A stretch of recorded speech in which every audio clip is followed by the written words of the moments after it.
අපි තංගිය මේ ගමන අපිට මේ අපින් ගත්තේ ඉතාම පොඩි මුදලක්.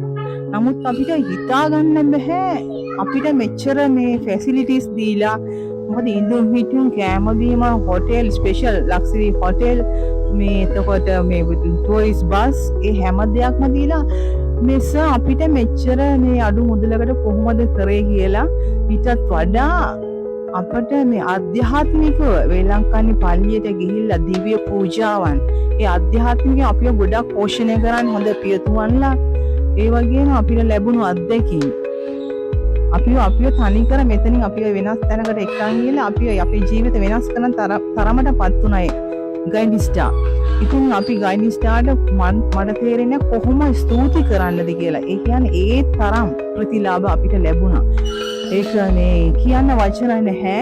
මම යන තැනදී මම එයාලා වෙනුනුත් යාඥා කළා. මොකද මට ලැබුණු වරප්‍රසාද, මට ලැබුණු අත්දැකීම, මට ලැබුණු සතුට, සැනසීම, ඒ වගේම කෑම බීම ඉඳුම් හිටුම් යන වාහන පවා මන් දන්නේ මේ එම මුදලට කොහොමද කරේ කියලා. මම සාමාන්‍යයෙන් තනියම ඒ වගේ ගමනක් ගියා නම් මට ඒ වගේ 10 ගුණයක්වත් යනවා. මට හිතා ගන්න බෑ මේක මේ මොකද්ද කියන්නේ ප්‍රාතිහාරයක් වගේ මට නම් ඇත්තටම මම